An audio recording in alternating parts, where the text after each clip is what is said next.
Hi friends, welcome to my channel. மறக்காமல் நம்ம YouTube சேனலை சப்ஸ்கிரைப் பண்ணிவிட்டு பெல் பட்டனை ப்ரெஸ் பண்ணிவிட்டு பாருங்கள். என்ன சொல்லு, ஏதோ சொல்ல வந்த, முழுசாக சொல்லாமல் நிறுத்திட்டேன். என்ன அர்த்தம்? நான் சீக்கிரம் செட்டில் ஆகிறதுக்கும் உனக்கும் என்ன சம்மந்தம்? அட என்னத்திலக்கு இது கூட உனக்கு புரியலையா? பொண்ணுங்க எதுக்காக பசங்களை சீக்கிரம் செட்டில் ஆக சொல்லுவாங்க? அப்போ தானே அவங்களுக்கு கல்யாணம் பண்ணிக்க முடியும். அதாவது அவங்க உங்களை லவ் பண்ணுறாங்கன்னு மறைமுகமாக சொல்கிறாங்க. கௌதம் சொல்லவும் தான் அவள் என்ன சொல்ல வந்தாள் என்பதற்கான அர்த்தம் திலக்கிற்கு புரிந்தது. அதை கேட்டவனின் முகத்தில் வெட்கம் தோன்றியது. ஹே ஜெசி, சார் சொல்கிறது உண்மையா? இதுக்கு மேலே உன்கிட்ட எப்படி சொல்றது? நானும் லவ்வை இப்போ சொல்லுவேன், நாளைக்கு சொல்லுவேன்னு ஒவ்வொரு நாளும் வெயிட் பண்ணிட்டு இருக்கேன். நீ என்கிட்ட சொல்கிற பாடே இல்லை. சரி, ஒரு பொண்ணா இருந்துக்கிட்டு நானா எப்படி உன்கிட்ட சொல்றதுன்னு நினச்சேன். ஆனால் நான் சொல்லலைனா இந்த ஜென்மத்தில் உனக்கு எனக்கு கல்யாணம் ஆகாது போல. அதான் மறைமுகமாக சொன்னேன். அவருக்கு புரிஞ்சது கூட உனக்கு புரியல. இப்போ சொல்லு, நான் உன்னை லவ் பண்ணுறேன், ரொம்ப லவ் பண்ணுறேன், காலேஜிலேருந்து லவ் பண்ணுறேன். உன்னை கல்யாணம் பண்ணிக்கணும்னு ஆசைப்படுறேன். என்னை கல்யாணம் பண்ணிக்க உனக்கு சம்மதமா? அப்படி போடு. 2 பேர்ல யார் பொண்ணு யார் பையனே தெரிய மாட்டேங்குது. உண்மையிலே திலக் ரொம்ப பாவம்தான். இவகிட்ட மாட்டிக்கிட்டு என்ன பாடுபட போறானோ தெரியல. என்ன ரொம்ப யோசிக்கிற? என்ன கல்யாணம் பண்ணிக்கிறதுக்கு உனக்கு இஷ்டம் இல்லையா? இல்லைன்னா சொல்லிடு. ஆல்ரெடி எனக்கு லைனில் நிறைய பேர் நிற்கிறாங்க. நான் தான் எல்லாரையும் வெயிட்டிங் லிஸ்ட்டில் போட்டு வச்சுருக்கேன். நீ சொல்கிற பதிலில் பார்த்துட்டு தான் நான் அவங்களுக்கு ஓகே சொல்லலாமா வேணாமான்னு முடிவெடுக்கணும். எது, வெயிட்டிங் லிஸ்ட்ல ஆள் இருக்காங்களா? உனக்கு எவ்வளோ திமிரு இருந்தா என்கிட்டயே அப்படி சொல்லுவ? உன்னை என்ன பண்றேன் பாரு. திலக் அப்படி சொல்லிக்கொண்டே அவள் அருகில் சென்று அவளது காதை பிடித்து திருகினான். வலிக்குது, ப்ளீஸ் காதை விடு. அப்படின்னா இனிமே என்கிட்ட இந்த மாதிரி பேச மாட்டேன்னு சொல்லு. என்னை தவிர வேற எந்த ஜென்ஸை பத்தியும் என்கிட்ட பேசக்கூடாது, புரியுதா? ஐயோ, பேச மாட்டேன், காதை விடு. இந்த உலகத்திலேயே என்ன ஒரு பொண்ணா பார்க்கறது நீ மட்டும்தான். பல பேருக்கு நான் பொண்ணா என்னன்னு சந்தேகமாவே தான் இருக்கு. என்ன பையன்னு நினைச்சு என் பக்கத்துல வந்து பேசின பொண்ணுங்க எத்தனை பேர் தெரியுமா? ஜெசி அப்படி சொன்னதும் அங்கிருந்த அனைவரும் வாய் விட்டு சிரித்தார்கள். அது என்னமோ உண்மைதான். ஓகே திலக், நீங்க 2 பேரும் உங்க காதல் காவியத்தை ஆரம்பிங்க. எனக்கு நிறைய வேலை இருக்கு, நான் கிளம்புறேன். அப்புறம் நீயும் நானும் பப்ளிக் பிளேஸ்ல சந்திச்சுக்க வேணாம். இந்தா, எதா இருந்தாலும் இதில் என்னோட நம்பர் இருக்கு, இதுக்கு காண்டாக்ட் பண்ணு. ஏன்னா என் தம்பி கொஞ்சம் டேஞ்சரானவன். அவன் எங்கேருந்து என்ன பிரச்சனை ஏற்படுத்துவான்னு யாருக்கும் தெரியாது. நான் அவனை எவ்வளோ சீக்கிரம் சென்னைக்கு பேக்கப் பண்ண முடியுமோ அவ்வளோ சீக்கிரம் பேக்கப் பண்ணுறேன். ஓகே ஓகே கௌதம், நான் உங்களுக்கு நாளைக்கு கால் பண்ணுறேன். ஓகே, நான் கிளம்புறேன். கௌதம் அவர்களிடம் சொல்லிவிட்டு வெளியில் வந்து தனது காரை எடுத்துக்கொண்டு அங்கிருந்து சென்றான். சென்னை, இரவு நேரம். அசோக் தனது அருகில் இருந்த சோஃபாவில் உட்கார்ந்து லேப்டாப்பில் மும்முரமாக எதையோ பார்த்து கொண்டிருந்தான். அப்பொழுது அவனது செல்போன் சினுங்க அதை எடுத்து பார்க்க சித்தார்த் தான் கால் செய்து கொண்டிருந்தான். இவன் எதுக்கு இந்நேரத்தில் கால் பண்ணுறான்னு தெரியலையே. ஒருவேளை இந்த நேரத்துக்கு ஃபோன் எடுத்துட்டு வர சொல்லுவானோ? இவன் அக்கப்போர் வேற பெரிய அக்கப்போரா இருக்கே. ஃப்யூச்சரில் எனக்கு வரப்போகிற பொண்டாட்டி கூட என்னை இவ்வளோ துன்புறுத்த மாட்டா போல. அதான் எல்லா துன்பத்தையும் இவன்கிட்டயே சேர்த்து பட்டுட்டானே. இறைவா, நேற்று பிறந்தவன் கூட அவனுக்கு ஒரு ஃபிகரை உசார் பண்ணி அது கூட விடிய விடிய கடலை போட்டுட்டு இருக்கானுங்க. என் தலையெழுத்து. இந்த நேரத்தில் இவன் கூட கடலை போடணும்னு எழுதியிருக்கே, என்னத்த பண்றது? அசோக் புலம்பிக் கொண்டே போனை அட்டன் செய்தான். ஹலோ, சொல்லு மச்சான். இந்நேரம் வரைக்கும் தூங்காம என்ன மச்சான் பண்ணிட்டு இருக்க? டேய் எருமை, நீ என்ன பண்ணிட்டு இருக்க? அது ஒன்றும் இல்லை மச்சான், இந்தோனேஷியன் பேய் படம் ஒன்று நல்லா இருக்குன்னு நம்ம காலேஜ் குரூப்ல இருந்து ஒரு லிங்க் அனுப்பி வச்சானுங்க. சரி, படம் எப்படி இருக்குன்னு பார்க்கலான்னு நானும் பார்க்கறதுக்கு கரெக்டாக அதை ஓப்பன் பண்ணிட்டு இருந்தேன், நீயும் கால் பண்ணிட்ட. சரி, நீ கால் பண்ண விஷயத்த சொல்லு மச்சான். எப்படியும் இனி அந்த படம் பார்க்க வேண்டிய அவசியம் இருக்காது. ஏன் அந்த படம் பார்க்கறது உனக்கு அவசியம் இல்லாமல் போகுது? நீ எனக்கு கொடுக்குற டாஸ்கை பார்த்து அந்த பேயே நேரில் இருந்தால் கூட உன்னை பார்த்து பயந்து ஓடிடும்டா. சரி சொல்லு, இப்போ எதுக்காக கால் பண்ண? உனக்கு வர வர கொழுப்பு கூடிக்கிட்டே தான் போகுது. ஒரு நாள் இல்லை ஒரு நாள் இது கண்டிப்பாக வாங்குவ. சரி சீக்கிரம் கிளம்பு. இன்னும் ஒரு ½ அன் ஹவரில் உன் அப்பார்ட்மெண்ட்டுக்கு வெளியே நிற்பேன். டேய் மணியை பாத்தியா? 12 ஆகுதுடா. இந்நேரத்துக்கு எங்கே போகிறோம்? நைட் கிளப்ல ஒரு முக்கியமான வேலை இருக்கு, சீக்கிரம் கிளம்பு. எது நைட் கிளப்புக்கா? டேய் எனக்கு தெரியாம எப்படா நீ நைட் கிளப்புக்கெல்லாம் போக ஆரம்பிச்ச? டேய் மச்சான் இது ரொம்ப தப்புடா. என் தங்கச்சிக்கு தெரிஞ்சா ரொம்ப ஃபீல் பண்ணுவாடா. அங்கெல்லாம் எதுக்குடா உன்ன மாதிரி கல்யாணம் ஆனவன் போகணும்? என்னை மாதிரி பேச்சுலர் போனாதான்டா என்ஜாய் பண்ண முடியும். டேய் அதிக பிரசங்கி, சும்மா நின்று கேள்வி கேட்டுட்டு இருக்காம நான் என்ன சொன்னேன்னா அதை மட்டும் செய்யு. இப்போ சீக்கிரம் கிளம்பு. இன்னும் கொஞ்ச நேரத்தில் நான் அங்கே இருப்பேன். நீ மட்டும் கீழே வரலனா அதுக்கப்புறம் அவனை நீ செத்த. இல்லைனா மட்டும் தாத்தாவும் பேர்னு நான் அப்படியே சும்மா விட்டு தான் மறு வேலை பார்ப்பீங்க பாரு. இங்கே பாரு, புலிவாலை பிடிச்ச எலி மாதிரி ஆயிடுச்சு என் கதை. விடவும் முடியலை, சேர்ந்து ஓடவும் முடியலை. டேய் என்னடா நான் சொல்கிறது உன் காதில் விழுதா இல்லையா? டே மச்சான், ஆல்ரெடி நான் டோரை லாக் பண்ணிட்டு இருக்கேன்டா. நீ இன்னும் கிளம்பலையா? அதானே பார்த்தேன். வெயிட் பண்ணு, வந்துடுறேன். எல்லாம் என் தலை எழுத்து. இந்த நேரத்தில் கூட ஃபிகர் கூட பேசாமல் இந்த டெரர் கூட போய்கிட்டு இருக்கேன். கடவுளே, எனக்கு பிறந்தவளை சீக்கிரம் கொஞ்சம் என் கண் முன்னால் தான் காட்டக்கூடாதா? இல்லை வேணாம். இவனோட பிரச்சனை முடிகிற வரைக்கும் அப்படி ஒரு வாழ்க்கை எனக்கு வர வேணாம். ஏன்னா என்னோட ஃபர்ஸ்ட் நைட் அப்போ கூட மனசாட்சியே இல்லாமல் எங்கேயாவது கூட்டிகிட்டு போவான். அப்புறம் மந்தவை என்னை டைவர்ஸ் பண்ணிட்டு போவா. இது எனக்கு தேவையா? அசோக் புலம்பிக் கொண்டே தனது வீட்டு டோரை பூட்டி விட்டு அவனுக்காக கீழே வர சித்தார்த் சொன்னது போல் அவனது காரில் கீழே நின்று கொண்டிருந்தான். ஏண்டா டேய், அப்போவே டோர் லாக் பண்ணுறேன்னு சொன்னேன், இப்போதான் கீழே வர? இவ்வளோ நேரம் என்ன பண்ண? டேய் சோதிக்காதடா, என்னால் முடியலை. ஒரு ரெஸ்ட் ரூம் கூட போக விட மாட்டியா? டோரை லாக் பண்ணும்போது தான் ரெஸ்ட் ரூம் அவசரமாக வந்துச்சு. அதெல்லாம் என்னால் வரக்கூடாதுன்னு சொல்ல முடியாதுல்ல. நீ என்ன வேணால் கண்ட்ரோல் பண்ணலாம், ஆனால் ரெஸ்ட் ரூம் போகிறதெல்லாம் எப்படிடா கண்ட்ரோல் பண்ண முடியும்? எத்தனை வயசு ஆனாலும் நீ திருந்தவே மாட்டல. சரி சீக்கிரம் காரில் ஏறி உட்காரு. சரிடா, நீ காரை விட்டு கீழே இறங்கி வா, அப்போ தானே நான் டிரைவ் பண்ண முடியும். இது வரைக்கும் கார் ஓட்டிட்டு வந்து எனக்கு இதுக்கு மேலே ஓட்ட தெரியாதா? பேசாமல் மூடிட்டு உள்ளே வந்து உட்காரு. எது நீ கார் ஓட்ட போறியா? டேய் உன் பக்கத்தில் உட்காந்து நீ காரை ஓட்டிட்டு வந்தா அது நல்லா இருக்காதுடா. நீ இறங்குடா, நான் ஓட்டிட்டு வரேன். டேய் கொஞ்சம் அடங்குடா. நீ என் ஃப்ரெண்டு தான், கூட்டிகிட்டு போக வந்தேன். என்கிட்ட வேலை பார்க்குற என்னோட பிஏ கிடையாது. இப்போ நீ ஏன் என் கூட ஃப்ரெண்டாக வரியா இல்லை பிஏவா வரியா? உன்கிட்ட பேசி ஜெயிக்க முடியாது. சரி நீ ஏன் ஓட்டு. இன்னைக்கு ஒரு நாளாவது ஜாலியாக ஃப்ரெண்ட் சீட்டில் உட்காந்துட்டு வரேன். அசோக் அவனிடம் பேசிவிட்டு வேகமாக கார் டோரை திறந்து உள்ளே உட்கார சித்தார்த் சிரித்துக்கொண்டே காரை ஓட்டி கொண்டு சென்றான். என்னடா முகத்தில் புன்னகை ததும்புது? என் தங்கச்சி கிட்ட பேசினதுல சார் செம்ம ஜாலியாக இருக்கீங்க போல. என் பொண்டாட்டி கிட்ட நான் பேசினா ஹாப்பியாக இருக்க மாட்டேனா? நிஜமாவே அவகிட்ட பேசினா தாண்டா எனக்கு ஹாப்பியாக இருக்கு. எவ்வளோ சீக்கிரம் முடியுமோ அவ்வளோ சீக்கிரம் என்னோட ப்ராப்ளத்தை எல்லாம் சால்வ் பண்ணிட்டு என்னோட சிவன்யாவை இங்கே கூட்டிகிட்டு வரணும். கூடிய சீக்கிரமே உன்னோட பிரச்சனை எல்லாம் சால்வ் ஆகிடும். அப்புறம் உன்னோட தம்பிங்க சித்தி எல்லாரும் என்ன சொல்கிறாங்க? ஏன்டா டேய், நல்ல மூடில் இருக்கும்போது அதை ஏன்டா ஸ்பாயில் பண்ணுற? ஏதாவது உருப்படியாக பேசிட்டு வருவியா? உனக்கு தெரியாதா அவங்கள பற்றி? அவங்கள பற்றி பேசினாலே காண்டாகும்னு. சாரிடா.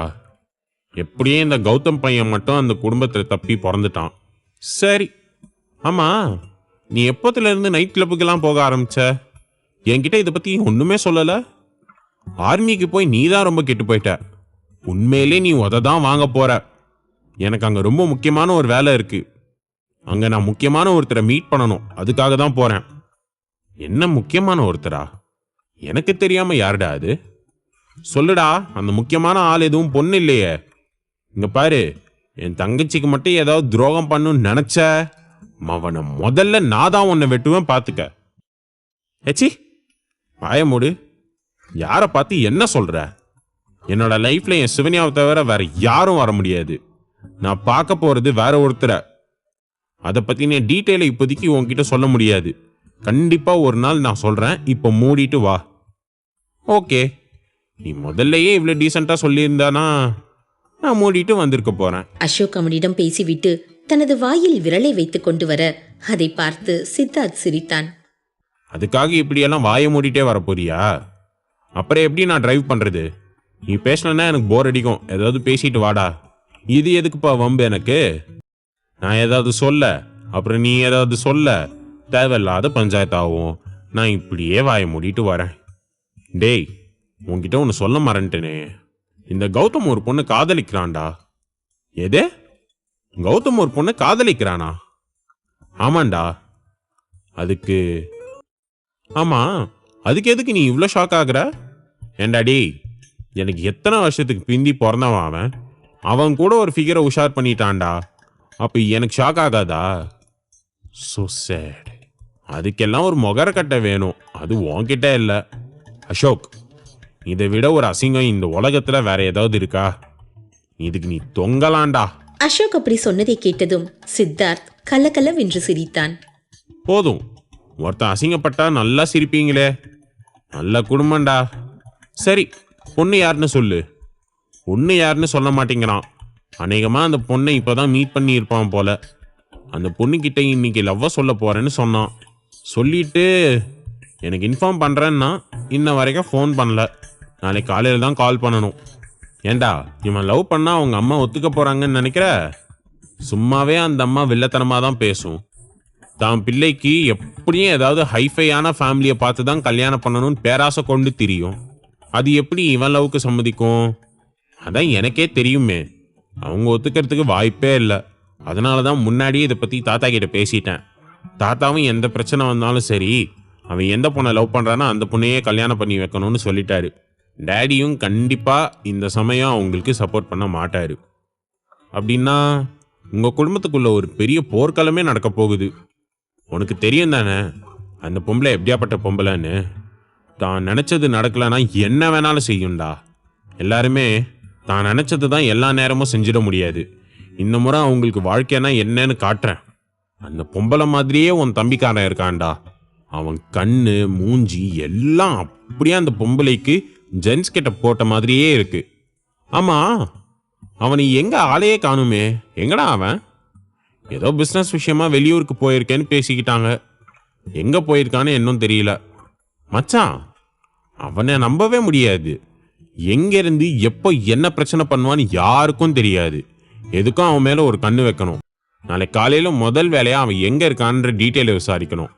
ஆமாடா, அதை பற்றி நானே உன்கிட்ட சொல்லணும்னு நினச்சேன். அவன் மேலே எப்போவுமே ஒரு கண்ணு வச்சுக்கோ. இருவரும் பேசிக்கொண்டே செல்ல கடைசியில் ஒரு நைட் கிளப்பிற்கு முன்பு அவர்களது கார் நின்றது. அந்த இரவு நேரத்தில் மின் விளக்கின் ஒளி கண்களை பறிக்க ஃபேண்டசி வேர்ல்ட் என்ற நைட் கிளப்பின் பெயர் அந்த மின்விளக்கில் ஒளிரிக் கொண்டிருந்தது. இருவரும் அந்த நைட் கிளப்பிற்குள் சென்றார்கள். அதற்குள் அரைகுறை ஆடை அணிந்த பெண்கள் அங்கும் இங்கும் உலாவிக் கொண்டிருக்க பெரிய பெரிய பணக்கார வீட்டு பையன்கள் அவர்களை பார்த்து துள்ளிக் கொண்டு திரிந்தார்கள். மச்சான், ஃபேண்டசி வேர்ல்டுன்றதுக்கான கரெக்டான பேராக தான் இருக்கு. எப்பா, என்னம்மா இருக்காளுங்க. சும்மா வெண்ண மாதிரி தலைன்னு இருக்காளுங்க. எல்லாம் வெளிநாட்டிலேருந்து இறக்குமதி பண்ணுவாங்க போல. அப்படி இருக்காங்க. அசோக் அப்படி சொன்னதும் சித்தார்த் அவனை பார்த்து முறைத்தான். அசோக் அங்கிருந்த பெண்களை பார்த்து வழிந்து கொண்டு பேசிக் கொண்டிருக்க அதை பார்த்ததும் சித்தார்த் அவனை பார்த்து முறைத்தான். டேய், இப்ப எதுக்கு தேவையில்லாம என்ன முறைக்கிற? உனக்கு கல்யாணம் ஆயிடுச்சு. அதனால நீ உன் பொண்டாட்டியை தவிர வேற யாரையும் பார்க்க கூடாது. ஆனா நான் அப்படி இல்லை. I'm a bachelor. இங்க இருக்கிற எல்லா பொண்ணுங்களையும் பார்க்கறதுக்கு ஃபுல் ரைட்ஸ் எனக்கு இருக்கு. நான் என்ஜாய் பண்ண போறேன். நீ யாரை பார்க்கணுமோ போய் பார்த்துக்கோ. பாய். அசோக் சித்தார்த்திடம் பேசிவிட்டு அங்கு நடனமாடிக் கொண்டிருந்த பெண்களுக்கு நடுவில் சென்று அவனும் நடனமாட ஆரம்பித்தான். அதை பார்த்த சித்தார்த் தலையில் அடித்துக் கொண்டு நிற்க அப்பொழுது அவனது செல்போனிற்கு ஒரு மெசேஜ் வந்தது. அதில் நான் இங்கே வந்துட்டேன் என்ற ஒரு மெசேஜ் வந்திருந்தது. அதை படித்தவனின் கண்கள் அந்த மெசேஜிற்கு சொந்தக்காரரை தேட ஆரம்பித்தது. அப்பொழுது சித்தார்த்திற்கு பின்னால் லெப்டினன்ட் ஜெனரல், நான் இங்கே இருக்கேன் என்று ஒரு குரல் கேட்டது. சித்தார்த் உடனே திரும்பி பார்க்க அவன் முன்பு மாஸ்க் அணிந்த ஒருவன் நின்று கொண்டிருந்தான். ஹே வெங்கட், எப்படி இருக்க? சித்தார்த்தை பார்த்ததும் அவன் வேகமாக அவனுக்கு சல்யூட் அடித்து மரியாதை செலுத்தினான். Lieutenant general, I am okay. நீங்க எப்படி இருக்கீங்க? I'm good. சரி சொல்லு, any information? Yes lieutenant general. அதனால தான் அவசரமாக உங்களை பார்க்கணுன்னு நான் மெசேஜ் பண்ணேன். என்ன விஷயம்? பசங்களுக்கு ட்ரைனிங் எப்படி போயிட்டுருக்கு? அர்ஜுன் எப்படி இருக்கான்? அர்ஜுன் சார் நல்லா இருக்காரு. இப்போதைக்கு அங்கே இருக்கிற எல்லாரோட ஃபோக்கஸும் அர்ஜுன் சார் மேலே தான் இருக்குது. அவர் எங்களுக்கு ஏதாவது இன்ஃபர்மேஷனை பாஸ் பண்ணிடுவாருன்னு எல்லாரும் பயந்து போய் அவரையே ஃபோக்கஸ் பண்ணிட்டு இருக்காங்க. அதனால தான் அவருக்கு பதிலாக இன்னைக்கு நான் வந்திருக்கேன். என்ன விஷயம் சொல்லு. மேஜர், நீங்கள் தமிழ்நாட்டுக்கு வந்ததுக்கப்புறம் நாங்கள் அங்கே 3 ஆப்ரேஷன் பண்ணோம். 3மே ஃபெயிலியர் ஆயிடுச்சு. அதுக்கான காரணம் என்னன்னு நீங்கள் சர்ச் பண்ண சொன்னீங்கல்ல, அது சர்ச் பண்ணதில் தான் நம்ம இராணுவ ரகசியம் அடுத்த நாட்டுக்கு போயிருக்கிறது தெரிய வந்துச்சு. இதை நான் ஏற்கனவே கெஸ் பண்ணது தான். சரி, யார் அது? மேஜர், இதை நான் சொன்னால் நீங்கள் ஷாக் ஆகிடுவீங்க. இதை எப்படி சொல்கிறதுன்னு எனக்கு தெரியலை. ஏன்னா இது உண்மையான இப்போ வரைக்கும் என்னால் நம்பவே முடியலை. வெங்கட் அப்படி சொன்னதும் சித்தார்த் ஒரு நீண்ட பெருமூச்சை விட்டான். கர்னல் யுவன்ராஜ் தானே? சித்தார்த் அவனது பெயரை சொன்னதும் வெங்கட்டின் முகம் ஆச்சரியத்தில் ஆழ்ந்தது. லெப்டினன்ட் ஜெனரல், அப்படின்னா உங்களுக்கு இது ஏற்கனவே இதை பற்றி தெரியுமா? இராணுவ ரகசியம் வெளியே போகிற விஷயம் எனக்கு இப்போ தான் தெரியும். ஆனால் எனக்கு கர்னல் யுவன் மேலே கொஞ்சம் சந்தேகம் இருந்துகிட்டே இருந்துச்சு. அதை கன்ஃபார்ம் பண்ணுறதுக்குள்ளே தான் தமிழ்நாட்டில் எனக்கு ப்ரெஷர் வந்துருச்சு. அதான் நான் இங்கே கிளம்பி வந்துட்டேன். லெப்டினன்ட் ஜெனரல், அப்படின்னா இதை பற்றி நீங்கள் எதுக்காக முன்னாடியே அர்ஜுன் சார் கிட்ட சொல்லலை? அர்ஜுன் சார் கிட்ட சொல்லி இருந்தா அவர் கொஞ்சம் கேர்ஃபுல்லாக இருந்திருப்பார்ல.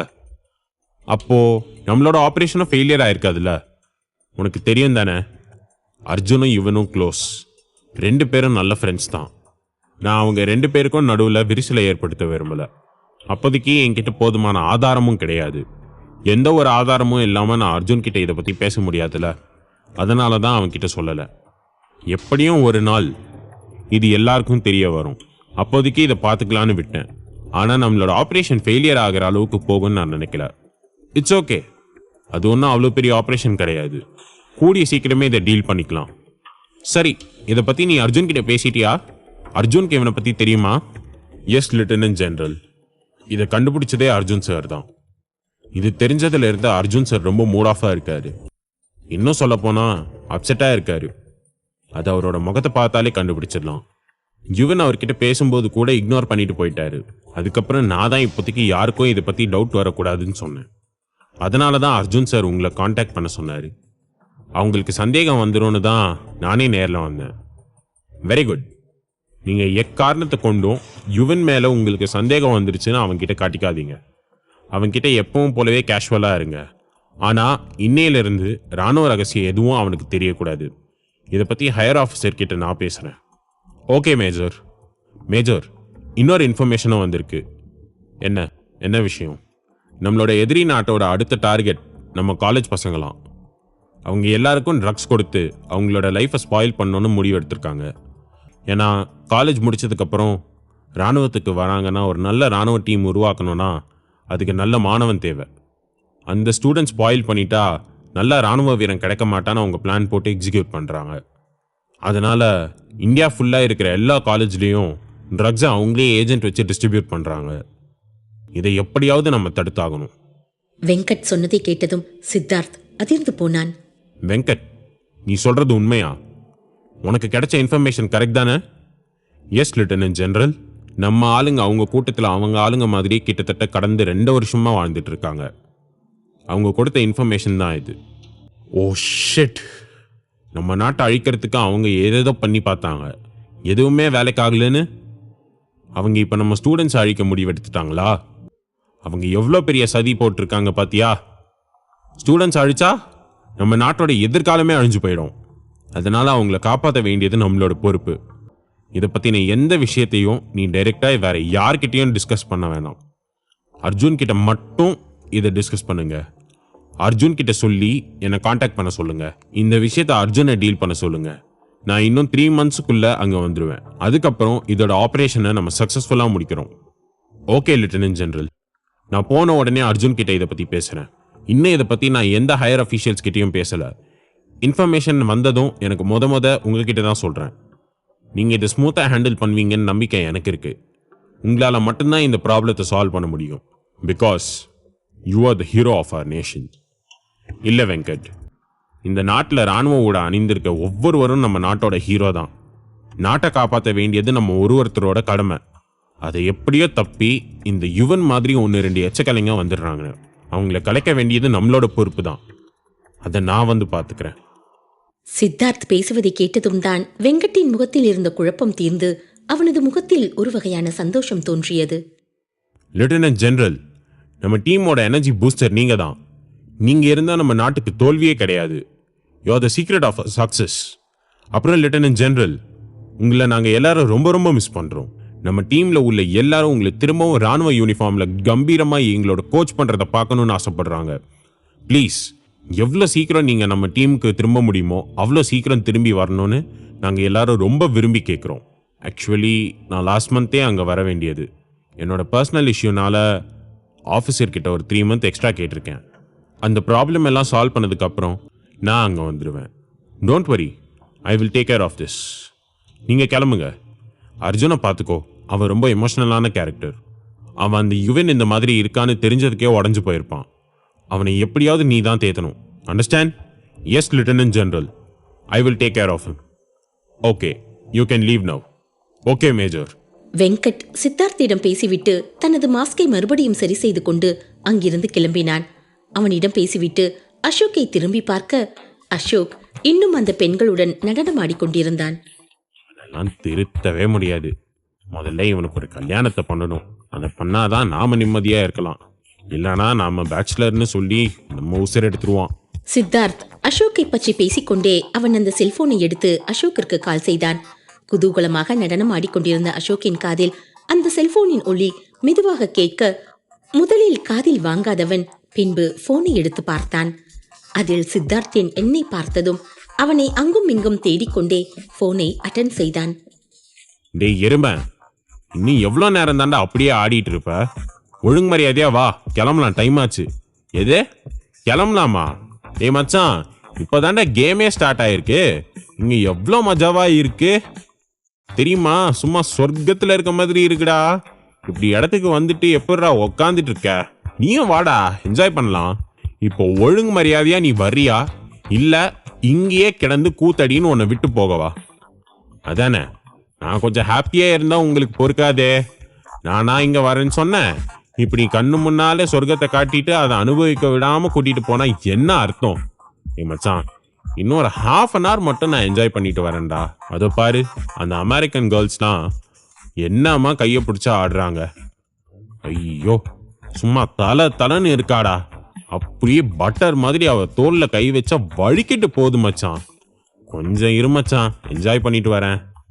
இங்க பாரு, இப்ப நீ மட்டும் வரல, நீ அந்த பொண்ணுங்களோட ஆட்டம் போடுறத அப்படியே வீடியோ எடுத்து உனக்கு எப்போ பொண்ணு பார்க்க போறாங்களோ அப்போ அந்த பொண்ணுகிட்ட இதை போட்டு காட்டி அதுக்கப்புறம் தான் உன் கல்யாணத்தை நான் முடிவு பண்ணுவேன். பார்த்துக்கோ.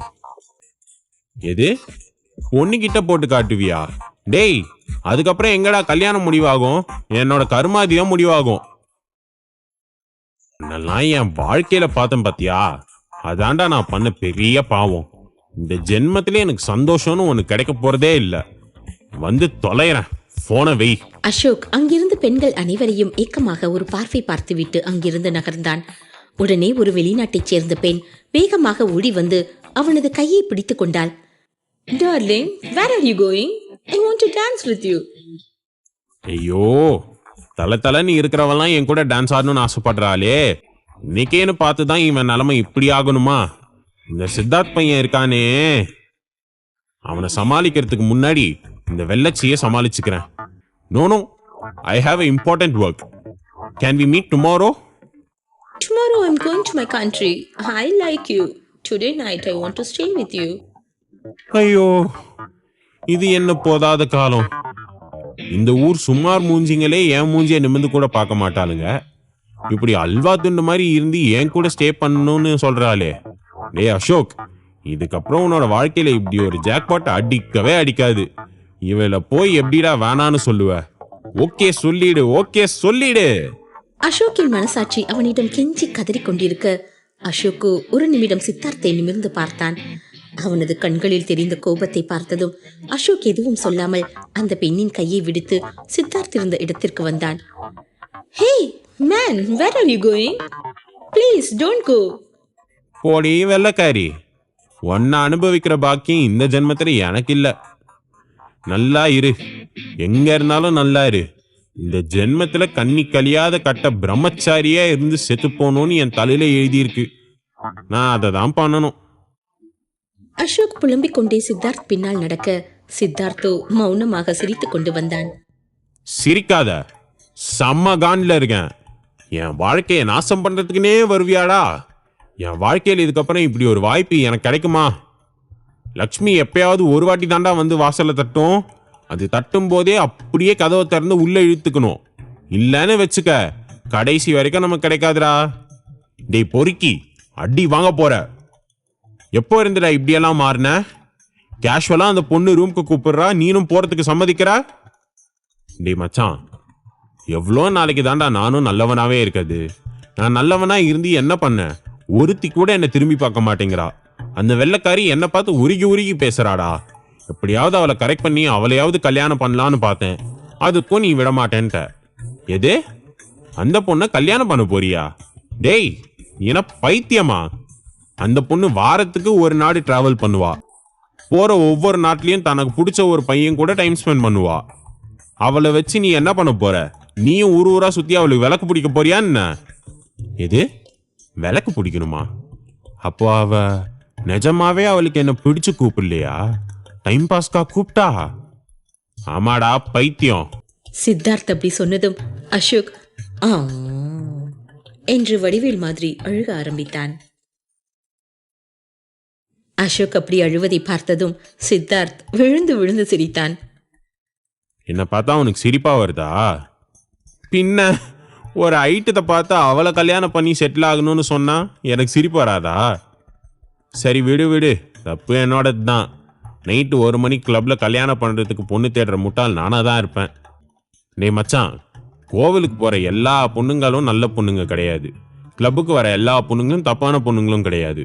நமக்கான லைஃப் பார்ட்னர் மீட் பண்ணும்போது கடவுளே நமக்கு சிக்னல் கொடுப்பாருடா.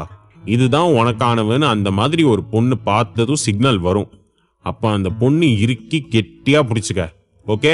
அதை விட்டுட்டு சும்மா பார்க்குற பொண்ணுங்க பின்னாடி எல்லாம் சுற்றி வீணா போயிடாது மச்சி. அது என்னமோ தெரியல, கடவுள் என் பக்கத்தில் வரும்போது மட்டும் அவர் ஃபோனில் நெட்வொர்க் ஆஃப் பண்ணி வச்சிருவார் போல. இல்லைனா அவர் எப்பயோ ஒரு பொண்ணை கையில் சிக்னல் கொடுத்து எனக்கு அனுப்பி வச்சிருப்பார்ல. என் தலையெழுத்து, அவ்வளோதான் போல. அதை விடு மச்சான், நீ உண்மையை சொல்லு. எதுக்காக இப்போ நீ இங்கே வந்த? என்னை டான்ஸ் கூட ஆட விடாமல் எதுக்காக இவ்வளோ அவசரமாக கூட்டிகிட்டு வந்த? நீ காரணம் இல்லாமல் இங்கே வர்றதுக்கு சான்ஸே இல்லை. நான் தான் சொன்னேனே, முக்கியமான ஒரு ஃப்ரெண்டை மீட் பண்ண வந்தேன், அவனை மீட் பண்ணிட்டேன், கிளம்பிட்டேன். டேய், இப்போதான் வந்தோம், அதுக்குள்ளே நீ யாரை மீட் பண்ண? நான் யாரையும் பார்க்கலையே. எங்கேருந்து பார்ப்ப? உன்னோட கவனம் எல்லாம் அந்த ஐட்டங்க மேலே தானே இருந்துச்சு. லொட லொடன்னு பேசிகிட்டு இருக்காம அமைதியா வா. அசோக்கோ சற்று நேரத்தில் அந்த பெண் மீது ஆசை வைத்து விட்டோமே என்று நொந்து கொண்டு அமைதியாக கண்களை மூடியபடி வந்தான்.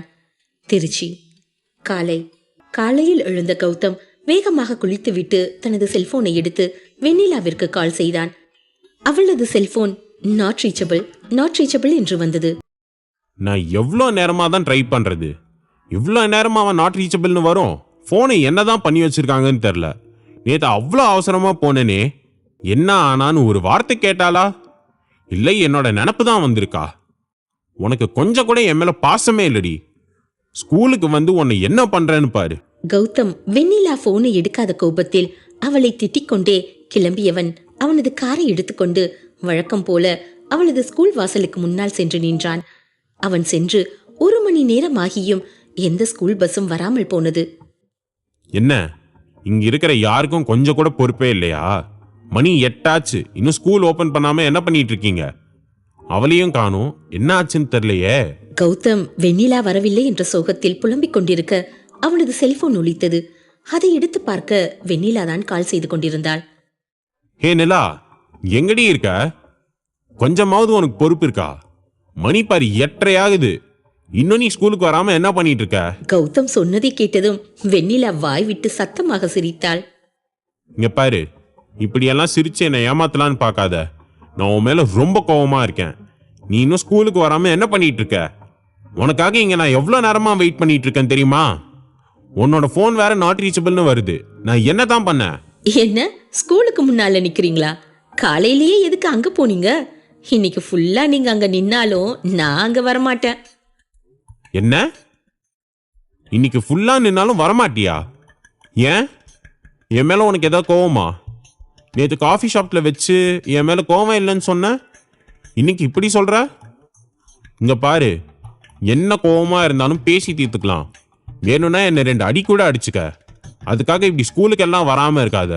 அது ரொம்ப தப்பு. ஐயோ, இப்போ உங்களுக்காகத்தான் நான் ஸ்கூலுக்கு வரலேன்னு யார் சொன்னா? இன்னைக்கு சண்டே, எனக்கு மட்டும் யார் ஸ்கூல் ஓபன் பண்ணுவா? வெண்ணிலா சொல்லவும் தான் கௌதம் அந்த இடத்தை கவனித்தான். இன்று சண்டே என்பதால் பல கடைகள் அடைத்து கிடந்தது. ஸ்கூல் கேட்டிலும் பெரிய பூட்டு தொங்கிக் கொண்டிருந்தது. Oh shit! கௌதம், என்னடா இவ்ளோ முட்டாளா போயிட்ட? இன்னைக்கு சண்டேன்றது கூட மறந்துட்டு இருக்கியேடா. அவ உன்னை என்னன்னு நினைப்பா?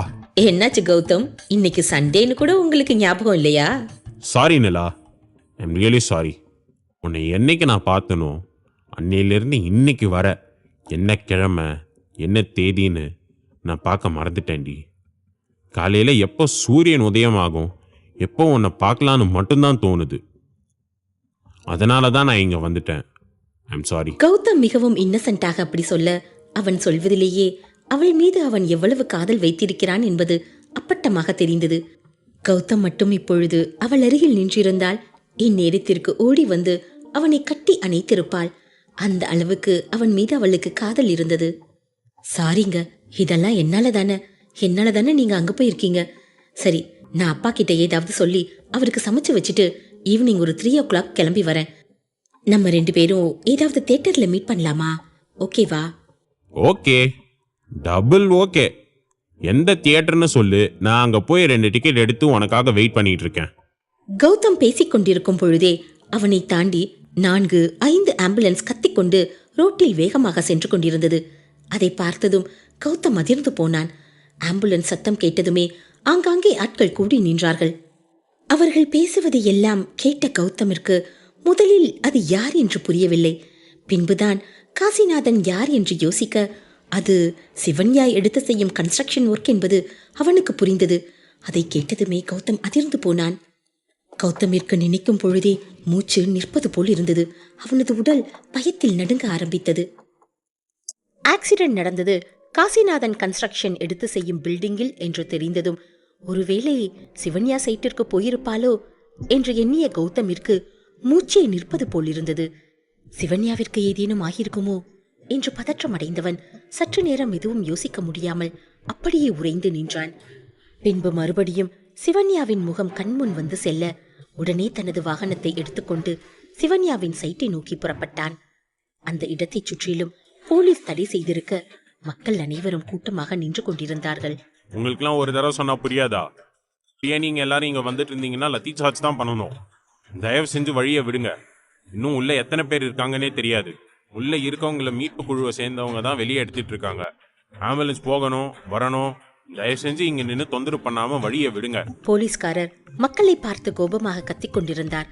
மக்கள் ஒருபுறம் வேடிக்கை பார்த்து கொண்டிருக்க, மீடியாவை சேர்ந்தவர்கள் இது எப்படி நடந்தது என்று தங்களுக்கு தெரிந்த கட்டுக்கதைகளை சொல்லிக் கொண்டிருந்தார்கள். மக்களே, காலையில இருந்து நாங்க இங்க தான் இருக்கோம். இதுவரைக்கும் 30க்கும் மேற்பட்ட ஆட்களை மீட்பு குழுவினர் மீட்டெடுத்திருக்காங்க. இன்னும் உள்ள எத்தனை பேர் சிக்கி இருக்காங்கன்னு தெரியல. நம்ம திருச்சியில இதுவரைக்கும் இவ்வளோ பெரிய விபத்து நடந்ததே கிடையாது. இதுதான் முதல் முறை. இது எப்படி நடந்துச்சுன்ற எந்த ஒரு டீட்டெயிலும் தெரியல. அதுக்காக தான் நாங்களும் காலையில இருந்து போராடிட்டு இருக்கோம். இவ்வளோ நடந்த பிறகும் இந்த பில்டிங் கட்டுற கன்ஸ்ட்ரக்ஷன் ஒர்க் ஓனர் இன்னும் இங்க ஸ்பாட்டுக்கே வரல. அந்த விஷயம் தான் இங்க இருக்கிற நிறைய பேரை கேள்விக்கு உள்ளாக்கி இருக்கு. இது உண்மையிலே கன்ஸ்ட்ரக்ஷன் கம்பெனியோட குற்றமா இல்ல அவங்களோட ஆப்போசிட் குரூப் வேணும்னே அவங்கள பழிவாங்கறதுக்காக செய்யப்பட்ட முன்விரோத செயலான்னு இன்னும் நமக்கு தகவல் தெரியல. அந்த மீடியா பர்சனை போலவே இன்னும் சில பேர் ஆங்காங்கே மைக்கை வைத்துக்கொண்டு அவர்களுக்கு என்ன தோன்றியதோ அதை சொல்லிக் கொண்டிருந்தார்கள். ஒவ்வொருத்தரும் ஸ்ட்ரெச்சரில் போவதை பார்த்த கௌதமிற்கு மூச்சை அடைத்து கொண்டு வந்தது. பயத்தில் ஒரு நிமிடம் கீழே விழு சென்றவன் பின்பு சுதாரித்து ஒரு வழியாக யாரும் பார்க்காத வண்ணம் அந்த பில்டிங்கிற்குள் சென்றான். மீட்பு குழுவினர் அங்கு யாரேனும் இருக்கிறார்களா என்று தேடிக்கொண்டிருக்க, கௌதம் ஒரு புறம் அங்கு சிவன்யா எங்காவது இருக்கிறாளா என்று தேடிக்கொண்டிருந்தான். அண்ணி, அண்ணி ப்ளீஸ், நீங்க இங்கே இருக்கீங்க? சொல்லுங்க அண்ணி, எனக்கு ரொம்ப பயமா இருக்கு. நீங்க எங்க இருக்கீங்க? கௌதமின் குரல் கேட்ட மீட்புக் குழுவினர் கௌதமை நோக்கி வந்தார்கள். நீங்க யாரு? நீங்க இங்க என்ன பண்ணிட்டு இருக்கீங்க? இங்க எவ்வளோ பெரிய ஆக்சிடென்ட் நடந்திருக்கு. இந்த நேரத்தில் உங்களை யார் உள்ள விட்டது? சாரி சார், நான் இப்படி வந்ததுக்கே என்னை மன்னிச்சிருங்க. ஆனால் நான் என்னோட அண்ணியை தேடி தான் இங்கே வந்தேன். அவங்களோட சைட் தான் இது. தினமும் அவங்க இங்கே தான் வருவாங்க. எனக்கு பயமாக இருக்குது சார். எங்கள் அண்ணிக்கு ஏதாவது ஆகியிருக்குமோன்னு. சார், இந்த சைட்டில் இருந்த எல்லாருக்கும் பலத்த காயம் ஏற்பட்டிருக்கு. காலையிலேருந்து 8 பேர் இறந்து போயிருக்காங்க. நாங்கள்லாம் எங்கள் உயிரை பணையம் வச்சு தான் இவங்கள மீட்டுக்கிட்டு இருக்கோம். நீங்கள் என்னடானா யாரோ ஒருத்தருக்காக இப்படி பண்ணிகிட்டு இருக்கீங்க. முதல்ல வெளியே போங்க சார். உங்களுக்கு ஏதாவது ஆச்சுன்னா எங்களை தான் கேள்வி கேட்பாங்க. சார் ப்ளீஸ் புரிஞ்சுக்கோங்க. எங்கள் அண்ணி இங்கே தான் எங்கேயோ இருக்காங்க.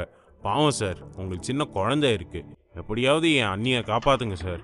இப்போ நீங்கள் மீட்டெடுத்தவங்கள யாராவது லேடிஸ் இருந்தாங்களா? கௌதம் அழுது கொண்டே சொல்வதை பார்த்ததும் அந்த மீட்புக் குழுவை சேர்ந்தவருக்கும் மனம் இறங்கியது. சார் அழாதீங்க. காலையிலேருந்து மீட்டவங்களில் 6 பேர் லேடிஸ் தான். ஆனால் அவங்க எல்லாரும் இங்கே கூலி வேலை செய்கிறவங்க மாதிரி தான் இருந்தாங்க. நீங்கள் சொல்கிறத பார்த்தா ஒரு வேளை உங்கள் அண்ணி இங்கே வந்திருக்க வாய்ப்பு இல்லைன்னு நினைக்கிறேன்.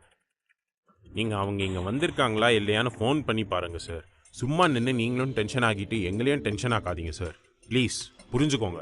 மீட்புக் குழுவை சேர்ந்தவர் அப்படி சொன்னதும் கௌதம் மறுபடியும் தனது செல்போனை எடுத்து சிவன்யாவிற்கு கால் செய்தான். சிவன்யாவின் செல்போன் அப்பொழுதுதான் தூரத்தில் எங்கோ மெதுவாக சத்தத்தை எழுப்பியது. சார், ஏதோ செல்ஃபோன் சத்தம் கேட்குது. இது எங்கள் அண்ணியோட செல்ஃபோனாக தான் இருக்கணும். சார், நான் சொன்னேன்ல என் அண்ணி இங்கே தான் இருக்காங்கன்னு. ப்ளீஸ் சார், என் அண்ணியை காப்பாற்றுங்க சார். ஆமாம், எனக்கும் அந்த செல்ஃபோன் சத்தம் கேட்குது.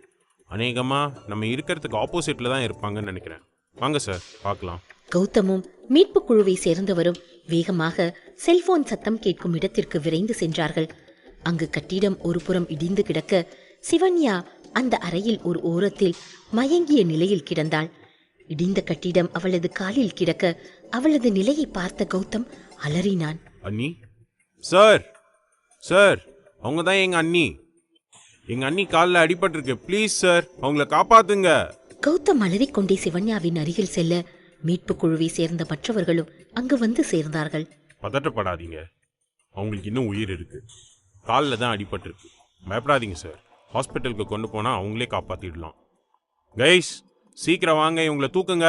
அந்த மீட்புக் குழுவை சேர்ந்தவர் அப்படி சொன்னதும் அவருடன் வந்திருந்த மற்ற இருவரும் சேர்ந்து சிவன்யாவை தூக்க ஒரு வழியாக அதற்குள் ஸ்ட்ரெச்சரும் கொண்டு வரப்பட்டது. அதில் சிவன்யாவை தூக்கி ஏற்ற கௌதம் அழுது கொண்டே வெளியில் சென்றான். அவன் வெளியில் சென்ற அதே நேரம் சிவன்யாவின் தந்தை அங்கு வந்திருந்தார். ஐயோ, நான் எவ்வளோ நேரம் கேட்டனே, என்னை உள்ள உடலையே. அதோ என் பொண்ணு வரா. அவ தான் என் பொண்ணு. தயவு செஞ்சு என் பொண்ணை பார்க்க விடுங்க.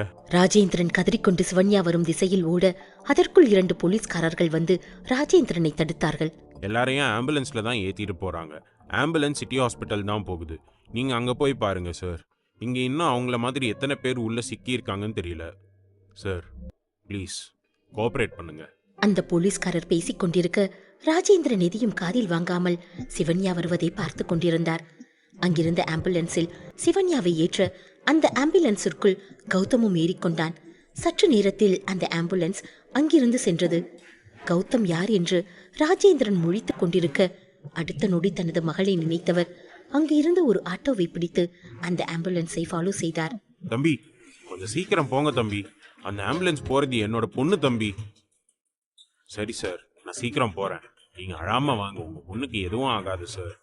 இது வரைக்கும் நம்ம திருச்சியில் இப்படி ஒரு இன்சிடென்ட் நடந்ததே இல்லை. பாவம், அவங்க வேலை பார்த்து எத்தனை பேரோட உயிர் போச்சோ கடவுளே.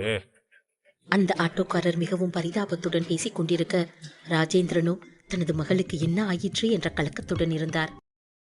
சிவன்யாவை ஆம்புலன்ஸில் ஹாஸ்பிட்டல் கொண்டு செல்ல அந்த ஆம்புலன்ஸை ஃபாலோ செய்து கொண்டு ராஜேந்திரனும் அங்கு சென்றார். சிவன்யாவை அங்கிருந்த அவசர சிகிச்சை பிரிவிற்கு அழைத்துச் சென்றார்கள். கௌதம் சிவன்யாவிற்கு என்ன ஆகுமோ என்ற கலக்கத்துடன் வெளியில் நின்று கொண்டிருந்தான். கடவுளே ப்ளீஸ், என் அன்னிக்கு எதுவும் ஆகிடக்கூடாது. ப்ளீஸ் கடவுளே, அவங்கள எப்படியாவது காப்பாத்துங்க. இப்போதான் என் அண்ணனோட லைஃப்பில் சந்தோஷம் எட்டி பார்த்துருக்கு. என் அண்ணனுக்கு அந்த சந்தோஷம் அண்ணியால் மட்டும்தான் கிடச்சிச்சு. அந்த சந்தோஷம் கெட்டு போயிடக்கூடாது. என் அண்ணி ரொம்ப நல்லவங்க. உங்களுக்கு இந்த மாதிரி ஆகியிருக்கவே கூடாது. கௌதம் அழுது கொண்டிருக்க அதே நேரம் அங்கு ராஜேந்திரனும் வந்து சேர்ந்தார். என் பொண்ணு எங்கே இருக்கான்னு யாராவது சொல்லுங்களேன். என் பொண்ணுக்கு எதுவும் ஆகலைல்ல, அவன் நல்லா தானே இருக்கா. யாராவது என் பொண்ணு எங்கே இருக்கான்னு சொல்லுங்களேன். அங்கிள், அங்கிள், அண்ணி இங்கே தான் எமர்ஜென்சி வார்டில் இருக்காங்க. நீங்கள் கவலைப்படாதீங்க, அன்னிக்கு எதுவும் ஆகாது. அண்ணியா? நீ யார் தம்பி? உனக்கு எப்படி என் பொண்ணை தெரியும்? எப்படி தம்பி அவளுக்கு இப்படி நடந்துச்சு? நான் சித்தார்த் அண்ணாவோட தம்பி அங்கிள். எப்படி அந்த இன்சிடென்ட் நடந்துச்சுன்னு தெரியல. அங்கே போலீஸ் இன்வெஸ்டிகேட் பண்ணிட்டு இருக்காங்க. கூடி சீக்கிரமே தகவல் தெரிஞ்சிடும். மாப்பிள்ளையோட தம்பியா? மாப்பிள்ளை எங்க தம்பி? மாப்பிள்ளை வரலையா? அவருக்கு சிவன்யாக்கு இப்படி ஆனது தெரியுமா? ராஜேந்திரன் அப்படி கேட்டதும் தான் இதுவரை சித்தார்த்திடம் இதை பற்றி எதுவும் சொல்லவில்லை என்பது கௌதமிற்கு நினைவுக்கு வந்தது. ஓ காட், இருந்த டென்ஷன்ல இதை மறந்துட்டேன். இருங்க, நான் இப்பவே அண்ணாக்கு கால் பண்ணி சொல்லிட்டு வரேன். நீங்க பயப்படாதீங்க, அன்னிக்கு எதுவும் ஆகாது. இருவரும் பேசிக் கொண்டிருக்க அப்பொழுது சிவன்யாவை மறுபடியும் ஸ்ட்ரெச்சர் மூலம் வெளியில் கொண்டு வந்தார்கள். அதை பார்த்த இருவரும் அதிர்ந்து அங்கே ஓடிச் சென்றார்கள். என்னாச்சு? என் பொண்ணை எங்க கூட்டிட்டு போறீங்க? என் பொண்ணு நல்லா தானே இருக்கா? அவங்க உயிருக்கு எந்த ஆபத்தும் இல்லை, ஜஸ்ட் பயத்துல மயங்கி இருக்காங்க. ஆனா அவங்க காலில் கல் விழுந்ததுல எதுவும் போன் ஃப்ராக்சர் ஆயிருக்கான்னு என்னன்னு பார்க்கணும். அதுக்காக அவங்களுக்கு எக்ஸ்ரே தான் எடுக்க கூட்டிட்டு போயிட்டு இருக்கோம். இன்னும் ½ அன் ஹவர்ல ரிசல்ட் வந்துடும். அதுக்கப்புறம் நாங்கள் என்னன்னு சொல்றோம். நீங்க பயப்படாம இருங்க சார். டாக்டர் அப்படி சொல்லிவிட்டு அங்கிருந்து செல்ல நர்ஸ் இருவர் சிவன்யாவை எக்ஸ்ரே ரூமுக்கு ஸ்ட்ரெச்சரில் அழைத்து சென்றார்கள். கடவுளே, உங்களுக்கு நாங்கள் என்ன கெடுதல் செஞ்சோம்? திரும்ப திரும்ப என் பொண்ணோட வாழ்க்கையில மட்டும் எதுக்காக இவ்வளோ கஷ்டத்தை கொடுத்துட்டு இருக்கீங்க? உங்களுக்கு அவ மேல கொஞ்சம் கூட ஈவிரக்கமே இல்லையா? என் பொண்ணு தெரியாம கூட யாருக்கும் பாவம் பண்ணதில்லையே. என் பொண்ணு யார் மனசையும் நோகாடிக்க கூடாதுன்னு நினைக்கிறவ. ஆனா அவ மனசு இப்படி ஒரு தடவையும் காயப்பட்டு நிக்குதே. இந்த ப்ராஜெக்டை என் பொண்ணு எவ்வளோ கஷ்டப்பட்டு பண்ணான்னு எனக்கு தான் தெரியும். இன்னைக்கு இப்படி ஒரு இன்சிடென்ட் நடந்ததுக்கும் என் பொண்ணு மேலே தானே பழி வரும். நான் என்ன பண்ணுவேன் கடவுளே? அவளுக்கு இருக்க ஒரே ஆதரவு நீதான் எப்படியாவது அவளை காப்பாற்றணும்.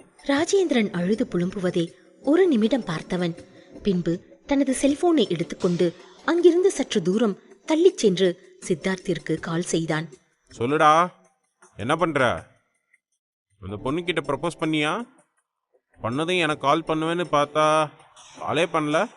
அவ்வளோ பிஸியா நீ? அண்ணா, என்னடா உன் குரல் ஏன் ஒரு மாதிரி இருக்கு? டேய் கௌதம், அழுவுறியா? அந்த பொண்ணு உனக்கு ஓகே சொல்லலையா? அந்த விரக்தியில அழுவுற? டேய், ஒரு பொண்ணு ஓகே சொல்லன்றதுக்காகலாம் அழுவியாடா? இந்த பொண்ணு இல்லைன்னா இன்னொரு பொண்ணு, இதுக்காக ஏன்டா வருத்தப்படுற? சித்தார்த் பேசிக் கொண்டிருக்க அவனது குரலை கேட்டதும் கௌதம் உடைந்து இன்னும் அழ ஆரம்பித்தான். அவன் அப்படி அழுவதை பார்த்ததும் சித்தார்த்தும் அதிர்ந்து போனான். டேய் கௌதம், என்னடா ஆச்சு? எதுக்காகடா இப்படி அழுதுட்டு இருக்க? இது வரைக்கும் நீ இப்படி அழுது நான் பார்த்ததே இல்லையே. என்னடா பிரச்சனை? டேய், அண்ணங்கிட்ட சொல்லு. அங்க உனக்கு ஏதாவது பிரச்சனையா? அண்ணா, அன்னிக்கு அடிபட்டிருக்கு. இப்போ அவங்க ஹாஸ்பிட்டல்ல இருக்காங்க. கௌதம் அப்படி சொன்னதும் சித்தார்த் புரியாமல் ஒரு நிமிடம் அமைதியாக இருந்தான். பின்பு ஏதோ அவனுக்கும் தவறாகப்பட சித்தார்த் பதற்றமானான். டேய் கௌதம், இப்போ நீ எங்க இருக்க? நீ யாரை பத்தி சொல்ற? கௌதம், நீ திருச்சியில இருக்கியான்னு? நீ அண்ணின்னு சொன்னது என்னோட சிவன்யாவையா? ஆமாண்ணா, நான் என்னோட அண்ணியை பற்றி தான் சொல்கிறேன். அண்ணியோட கன்ஸ்ட்ரக்ஷன் பில்டிங் இடிஞ்சு நிறைய பேர் இறந்து போயிட்டாங்க. அன்னிக்கும் அடிபட்டிருக்கு. அவங்கள இப்போ தான் ஹாஸ்பிட்டலுக்கு கூட்டிகிட்டு வந்தேன். எனக்கு ரொம்ப பயமாக இருக்குது. ப்ளீஸ்ண்ணா, நீங்கள் சீக்கிரம் இங்கே வாங்க. கௌதம் சொன்னதை கேட்டதும் சித்தார்த் அதிர்ந்து போய் எந்த உணர்வும் இல்லாமல் அப்படியே உறைந்து நின்றான். அவனது இதயமே சற்று நேரம் துடிப்பை நிறுத்தி இருந்தது. சித்தார்த்திடம் இருந்து எந்த சத்தமும் வராமல் போக கௌதம் இன்னும் பதறிப்போனான். ஹலோ ஹலோ அண்ணா, அண்ணா லைனில் இருக்கீங்களா? சிவன்யா இப்போ எப்படி இருக்கா?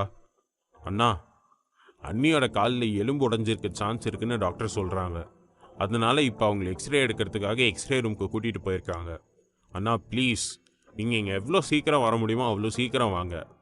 ஓகே, நான் இப்போ வந்துடுறேன். சித்தார்த் கௌதமிடம் பேசிவிட்டு தனது போன் காலை துண்டித்தவன் அடுத்த நிமிடமே மின்னல் போல் அங்கிருந்து கிளம்பினான். கௌஷிக்கும் அவனது பிஏ ராகுலும் இன்சிடென்ட் நடந்த இடம் பக்கம் தங்களது காரில் செல்ல அப்பொழுது 2 போலீசார் அவர்களை வழிமறித்தார்கள். உங்களுக்கு எத்தனை தடவை சொல்றது இந்த பக்கம் யாரும் வரக்கூடாதுன்னு? காலையிலேருந்து அனௌன்ஸ் பண்ணிட்டு தானே இருக்கோம். காதில் விழல? இந்த பக்கம் ஆம்புலன்ஸ் போகிறதுக்கு மட்டும்தான் அலோவ் பண்ணியிருக்கோம். மற்ற எல்லாரும் சுற்றிட்டு வேற பக்கம் போங்க. என்ன ஆம்புலன்ஸ் போகிறதுக்கா? ராகுல், என்னாச்சு? ஏங்க இவ்வளோ போலீஸ் நிற்கிறாங்க? எதுக்காக கார் எதையும் போக விடாமல் தடுக்கிறாங்க? இங்கே எதுவும் ஆக்சிடெண்ட்டா என்ன? என்னன்னு தெரியல பாஸ். நீங்கள் காரில் இருங்க, நான் கீழே இறங்கி என்ன ஏதுன்னு கேட்டுட்டு வரேன். ராகுல் அப்படி சொன்னதும் கௌதம் சரி என்பது போல் தலையை அசைத்துவிட்டு தனது செல்போனை பார்க்க தொடங்கினான். போனை எடுத்த அடுத்த நொடி வந்த ஃபிளாஷ் நியூஸ் அந்த கட்டிடம் இடிந்த சம்பவமாகத்தான் இருந்தது. வாட்? பில்டிங் இடிஞ்சிருச்சா? இத்தனை பேர் இறந்து போயிருக்காங்க, இவ்வளோ பேர் கடிபட்டிருக்கு. இவங்க எல்லாம் முட்டாளா என்ன? இந்த மாதிரியா தரம் இல்லாம பில்டிங் கட்டுவாங்க? இப்படி இடிஞ்சு விழுகிற மாதிரி பில்டிங் கட்டினா அந்த முட்டாள் யாருன்னு தெரியல. சினிமா ஷூட்டிங் நடக்கிற மாதிரி தெரியுது. அங்கங்க கூட்டமா நிக்கிறாங்க. உண்மையிலே எதுவும் ஷூட்டிங் தான் நடக்குதான்னு? இல்லையே, எல்லாரும் ஒரு மாதிரி பதட்டமா இருக்கிற மாதிரி இருக்கே.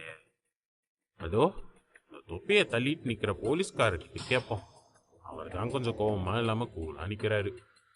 என்ன நடந்திருக்கும் என்று எதுவும் தெரியாமல் அங்கு நின்று கொண்டிருந்த போலீஸ்காரரை நோக்கி சென்றான் ராகுல். ஹலோ சார், இங்க என்ன ஆச்சு?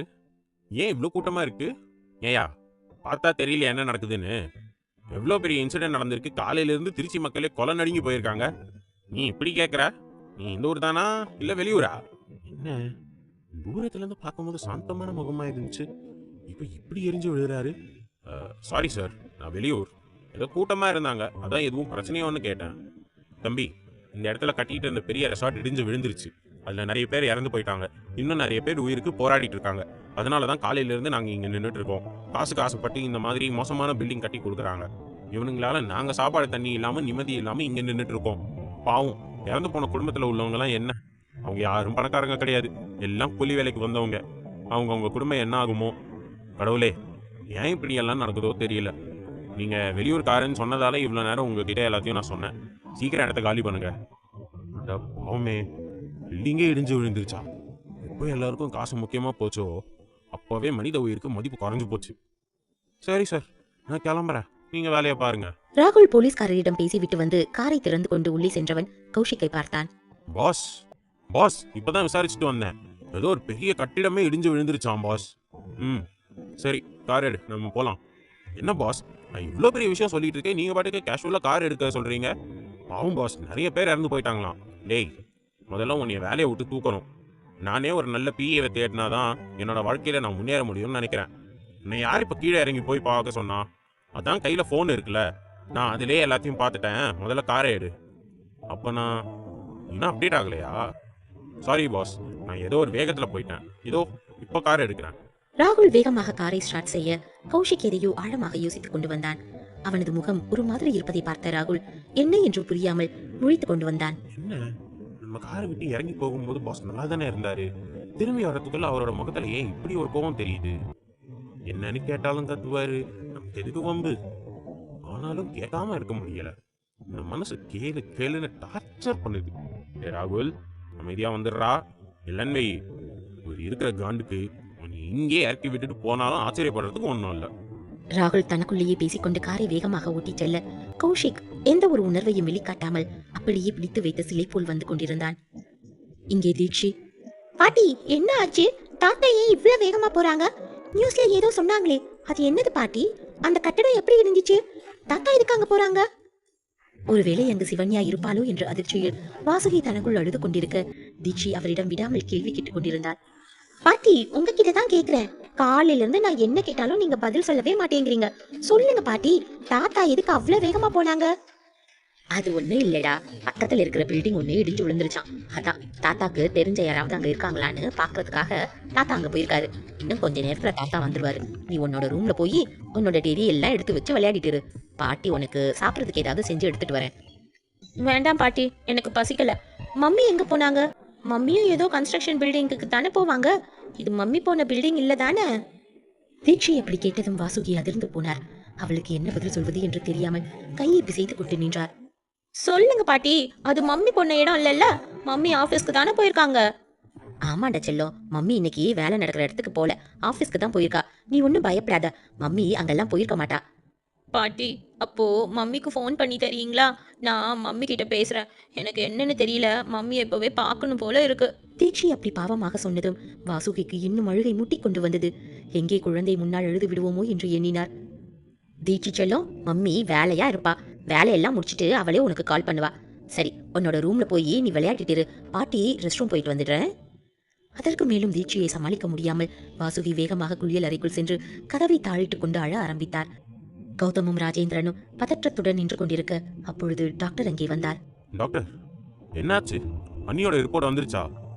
அவங்களோட ரிப்போர்ட் வந்துருச்சு, இப்போதான் பார்த்தேன். அவங்க காலில் 3 இடத்துல எலும்பு உடைஞ்சிருக்கு. நம்ம சீக்கிரமே ஆப்ரேஷன் பண்றது நல்லது. என்ன, 3 இடத்துல எலும்பு உடைஞ்சிருக்கா?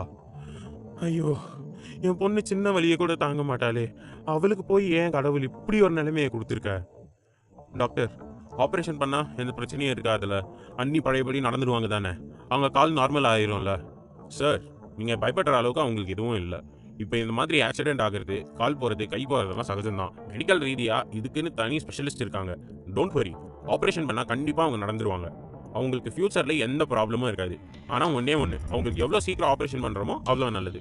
ஓகே டாக்டர், அப்படின்னா இப்போவே அண்ணியோட ஆப்ரேஷனுக்கு ஏற்பாடு பண்ணுங்க. ஓகே குட், நான் ஆப்ரேஷனுக்கு ரெடி பண்ணுறேன். நீங்கள் அவங்களுக்கு என்ன வேணும்? டாக்டர், நான் அவளோட அப்பா. இவர் என் மாப்பிள்ளையோட தம்பி. அவங்களுக்கு கல்யாணம் ஆகிடுச்சா? அப்போது ஃபார்மலாக அவங்க ஹஸ்பண்ட் சைன் பண்ணால் தான் நல்லாயிருக்கும். இப்போ அவங்க ஹஸ்பண்ட் எங்கே இருக்காங்க? டாக்டர், அவர் இப்போ இங்கே இல்லை. அவர் என் பொண்ணு தான் டாக்டர். நீங்கள் ஆப்ரேஷனுக்கு ஏற்பாடு பண்ணுங்கள், நான் சம்மதிக்கிறேன். சார், நீங்கள் சொல்கிறது எனக்கு புரியுது. ஆனாலும் அவங்களுக்கு ஹஸ்பண்ட் இருக்காங்க. அவரால் நாளைக்கு ஏதாவது இஷ்யூ வந்துச்சுன்னா எங்களுக்கு தான் பாதிக்கும். ப்ளீஸ் அவங்க ஹஸ்பண்டை சைன் பண்ணுறதுக்கு வர சொல்லுங்கள். டாக்டர் அப்படி சொன்னதும் கௌதமும் ராஜேந்திரனும் என்ன செய்வது என்று தெரியாமல் நின்று கொண்டிருந்தார்கள். டாக்டர், என் மாப்பிள்ளையனால இப்போ இங்கே வர முடியாது. ப்ளீஸ் புரிஞ்சுக்கோங்க. உங்களோட சிச்சுவேஷன் எங்களுக்கு புரியுது சார். ஆனால் எங்களுக்கு அவங்க ஹஸ்பண்டோட சைன் வேணும்.